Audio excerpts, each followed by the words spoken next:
बिस्मिल्लाहिर्रहमानिर्रहीम। Second year की physics की जो पहली एग्जांपल है चैप्टर नंबर 12 की बच्चों, ये अक्सर बच्चे छोड़ देते हैं कि मुश्किल बड़ी है या कई बच्चों को समझ नहीं आती, ठीक है। और कई कहते हैं कि कौन सा ये बोर्ड के पेपर में आनी है तो चलो छोड़ते हैं इसको। मगर बच्चों वो बात ये है कि आप लोगों को कूलम्स लॉ के अगर सारे कॉन्सेप्ट्स का पता है, ठीक है, आपने एंटी टेस्ट भी कल को देना है, तो आप लोगों को ये एग्जांपल और इसका जो दूसरा न्यूमेरिकल है उसके बारे में भी पता होना ज़रूरी है। तो ये एग्जाम्पल नंबर 12.1 है हमारी सेकेंड ईयर की फिजिक्स की चैप्टर नंबर 12 की एग्जाम्पल नंबर 12.1। इस एग्जाम्पल की स्टेटमेंट पहले मैं थोड़ी सी किताब से पढ़ता हूं और उसके बाद मैं आपको इसका पहले सबसे ये डायग्राम आपको समझाऊंगा, उसके बाद हम इसकी कैलकुलेशंस करेंगे जो भी उसने हमारे से रिक्वायर किया होगा। कहते हैं चार्जेस हैं Q1 और Q2। ये देखें, एक चार्ज है ये Q1 और दूसरा चार्ज है यहां पर बच्चों पड़ा हुआ है और उसको उसने क्या नाम दे दिया है, Q2 का नाम दे दिया है। दो चार्जेस हैं, एक है Q1, दूसरा कितना है Q2। अब Q1 की वैल्यू उसने आपको क्वेश्चन में दे दी है 100 माइक्रोकूलम। Q1 इज 100 माइक्रोकूलम और Q2 उसने आपको बोल दिया है बच्चों 50 माइक्रोकूलम। Q1 है 100 माइक्रोकूलम और Q2 कितना है 50 माइक्रोकूलम। कहते हैं are located in X Y plane. ये हम एक्स वाई प्लेन की बात कर रहे हैं सिर्फ, ठीक है, इसमें जी कहीं पर नहीं है अभी। एक्स वाई प्लेन में जो Q1 का पोजीशन वेक्टर जो है वो R1 है, वो 3.0j है और ये ओरिजिन से है इसलिए हम इसको पोजीशन वेक्टर ही बोलेंगे। और इस Q2 का ओरिजिन से एक्स वाई प्लेन के ओरिजिन से Q2 का जो डिस्टेंस है वो 4i है। तो उसने इस 4i डिस्टेंस को R2 का नाम दे दिया है डायग्राम में और इस Q1 के डिस्टेंस को 3j का नाम दे दिया है, R1 का नाम दे दिया है। और ये डिस्टेंस आ रही बात है R21 उसने बोल दिया है जो कि ये पोजीशन वेक्टर है, ठीक है, 2 1 यानी R21। और आपने फोर्स मालूम करनी है F21। अब ये 2 1 का मतलब क्या है, इसका मतलब है force acting on Q2 bye Q1, यानी कि 2 के ऊपर जो फोर्स Q1 ने लगाई है, Q2 के ऊपर जो फोर्स Q1 ने लगाई है वो हमने मालूम करनी है। आप क्वेश्चन की स्टेटमेंट पढ़ेंगे आपको नजर आ जाएगा। एक बार मैं पूरी बोल देता हूं। चार्ज है Q1 100 माइक्रोकूलम, Q2 कितना है जी 50 माइक्रोकूलम। एक्स वाई प्लेन के अंदर है, पोजीशन वेक्टर R1 जो है वो 3j है और R2 जो है वो 4i है। कहते हैं डिस्टेंसेस को यहां पर मीटर में मेजर करना है। Calculate the force on Q2, यानी कि आप लोगों ने ये वाली फोर्स मालूम करनी है। लो जी, वेरी सिंपल। हम क्या काम करेंगे, हमें कोई घूमने की जरूरत नहीं, हमने कॉन्सेप्ट के साथ इसको करना है। हमने F21 मालूम करना है। सबसे पहले तो मुझे बताएं F21 का फार्मूला क्या होगा। फोर्स एक वेक्टर क्वांटिटी है और F21 का फार्मूला होगा K Q1 Q2 over R square और यहां पर यूनिट वेक्टर आता होता है R21। ये हमारे पास फार्मूला है। तो जिस बच्चे को कूलम्स लॉ बिल्कुल नहीं आता वो जाके कूलम्स लॉ की वीडियो भी लाजमी देख सकता है, उसके 2 पार्ट्स हैं, ठीक है। उसका जो लिंक है वो भी मैं मेंशन कर दूंगा यहाँ पर। तो मगर आप लोग फिर भी उसको जाके समझ लीजिएगा अगर आप लोगों को नहीं आता। अब F21 is equal to K Q1 Q2 over R square R21, ये कूलम्स लॉ का फार्मूला है। अब इस फार्मूले में आपको पता है यहां पर K तो आपको पता है कूलम्स कांस्टेंट है, Q1 भी आपको क्वेश्चन में दिया हुआ है, Q2 भी दिया हुआ है। अब इसको मैं कोई नंबर 1 का नाम देने जा रहा हूं क्योंकि इस वक्त ना भी आपको R पता है ये R अकेला क्या चीज है और ना आप लोगों को भी R21 यूनिट वेक्टर का पता है। ये दो चीजें भी अननोन है। हम पहले भी इनको मालूम करेंगे, जब ये आ जाएंगी तो हम लोग यहाँ पे वैल्यू पुट करके आंसर निकालेंगे। अच्छा, अब हमने मालूम करना है जी, सबसे पहले लेट्स सपोज मैं कहता हूं मैंने मालूम करना है जी R21 यूनिट वेक्टर मालूम करना है। अब मुझे पता है कि यूनिट वेक्टर का जो फार्मूला होता है वो बराबर होता है वेक्टर ओवर मैग्नीट्यूड।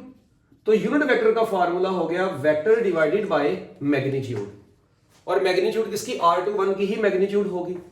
अच्छा, अब यहां पर R21 वेक्टर कैसे बनाना है और R की मैग्नीट्यूड कैसे बनानी है, इसको भी कैलकुलेट करने से पहले देखिए अभी आपने अब R यूनिट वेक्टर निकालना है ना 21 का, तो इसको मैं इक्वेशन नंबर 2 का नाम देता हूं स्टेप बाय स्टेप। तो अब हम सबसे पहले R21 निकाल के आते हैं, फिर R निकाल लेते हैं बड़ी आसानी से। ये देखें जरा, अब हम लोग क्या निकालते हैं जी, सबसे पहले R21 मालूम करते हैं।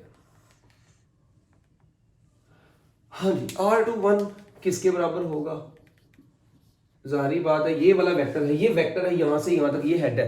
तो आपको पता है final position vector minus initial position vector, तो फाइनल पोजीशन वेक्टर होगा R2 और इनिशियल क्या होगा R1, तो R21 बराबर होगा R2 माइनस R1। क्योंकि R2 ये देखे ना, ये वाला ये इसका हेड वाला है और वो उसकी टेल वाला पॉइंट है। तो टेल वाला पोजीशन वेक्टर R1 है और हेड वाला क्या है R2 है, इसलिए R2 माइनस R1 आएगा। ठीक है, अब R2 कितना है 4.0i और R1 कितना है 3.0j, तो ये आपके पास आ गया जी R21 वेक्टर तो आ गया बड़ी आसानी से। हाँ, अगर अब मैं इसी की मैग्नीट्यूड भी निकालना चाहता हूं तो मैं यहीं से इसकी मैग्नीट्यूड निकाल लेता हूं। क्या निकाल लेता हूं बच्चों, मैग्नीट्यूड भी निकाल लेता हूं। अब ये R जो है बेसिकली ये R21 ही है, ठीक है ना, ये आप लोगों ने इसमें घूमना नहीं है भाई। अगर यहाँ पे ये डिस्टेंस है ना R ये 21, तो ये बेसिकली R21 ही है, उसकी की मैग्नीट्यूड है, ये भी R21 ही है, तो आप लिख ले, कोई मसले वाली बात नहीं है। अब हम क्या काम करते हैं जी, R21 की मैग्नीट्यूड निकालते हैं पहले, क्योंकि ये भी हमें चाहिए, वो वेक्टर फॉर्म है, ये मैग्नीट्यूड फॉर्म भी चाहिए, क्योंकि यूनिट वेक्टर का फॉर्मूला वेक्टर ओवर मैग्नीट्यूड होता है। तो लें जी, जब आप लोग इसकी मैग्नीट्यूड लेंगे तो आपको पता है ये i के साथ 4 है, इसका स्क्वायर, जमा j के साथ है -3, उसका स्क्वायर ले रही है। तो जब हम इसको ओपन करेंगे तो 16 + 9 बनेगा, और 16 + 9 25, और √25 जो होता है वो कितना है 5 होता है। तो ले जी, आपके पास ये आंसर आ गया 5 मीटर।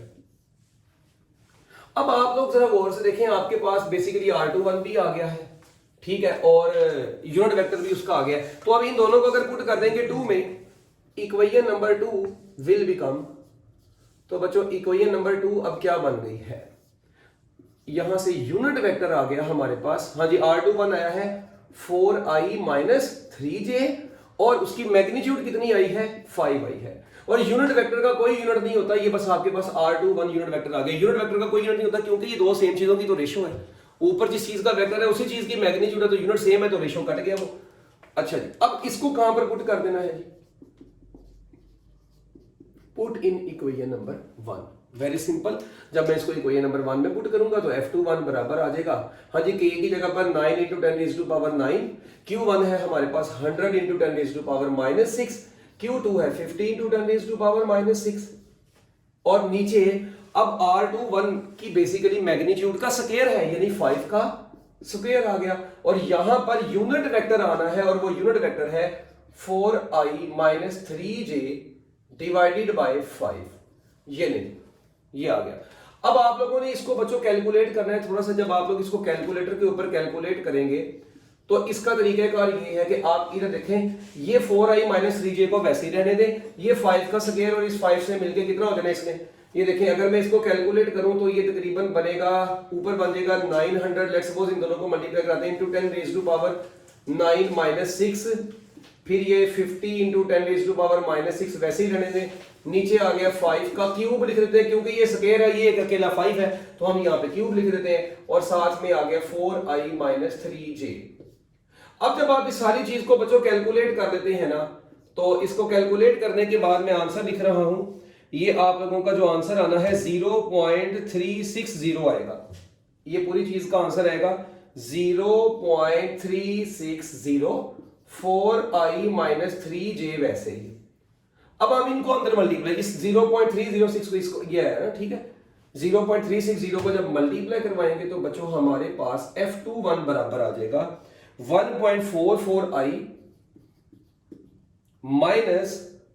1.08j। कैलकुलेटर के ऊपर आप इनको मल्टीप्लाई करवा दें, और फोर्स का यूनिट आपको पता है न्यूटन ही होता है, ठीक है। तो ये आप लोगों के पास F21 का आंसर आ गया। हाँ, अगर अब मगर ये आई है फोर्स, अगर मैं इसकी मैग्नीट्यूड निकालना चाहता हूं तो जाहिर बात है फोर्स की मैग्नीट्यूड निकालनी, तो मुझे इसका क्या करना पड़ेगा, स्क्वायर लूंगा यहां पे और अंडर रूट ले लूंगा। तो जब मैंने इसका स्क्वायर रूट लेकर अंडर रूट लेना है तो ओवरऑल आंसर हमारे पास आ जाएगा बच्चों 1.8 न्यूटन। कितना आंसर आ जाएगा 1.8 न्यूटन। तो ले जी, आप लोगों के पास F21 का आंसर आ गया। अब ये एंगल अगर निकालना है, ये डायरेक्शन निकालनी है, तो आपको पता है इसका कोई मसला नहीं है। थीटा निकालने का फार्मूला आप लोगों ने पढ़ा हुआ, tangent inverse y component over x component. तो ये देखें, अगर आप लोग थोड़ा गौर से देखें, टेंजेंट निकाल, theta is equal to tangent inverse. अब मुझे बताएं फोर्स का जो फाइनल फोर्स आई, इसका y कंपोनेंट क्या है 1.08 और x कंपोनेंट क्या है 1.44, तो -1.08 ओवर 1.44, क्योंकि देखिए ये y कंपोनेंट -1.08 है और x कंपोनेंट कितना है 1.44। तो जब हम लोग इसको पुट करेंगे तो टेंजेंट इनवर्स 0.75 बन जाएगा, -0.75, और कैलकुलेटर के ऊपर जस्ट आप इसको कैलकुलेट करें तो -37 डिग्री सेल्सियस, डिग्री सेंटीग्रेड आपका आंसर आ जाना है, डिग्री सेंटीग्रेड नहीं है भाई, -37 डिग्री, ठीक है। तो ये आप लोगों के पास इसका आंसर आएगा। और ये आप लोग देख रहे हैं उसने एंगल किसे शो किया हुआ है, विद एक्स एक्सिस, तो आपने एक्स एक्सिस बोल देना। ठीक हो गया। तो लें जी, ये आप लोगों की छोटी सी एग्जांपल है 12.1 जो कि आप लोगों ने अच्छे तरीके से करनी है। अल्लाह हाफिज।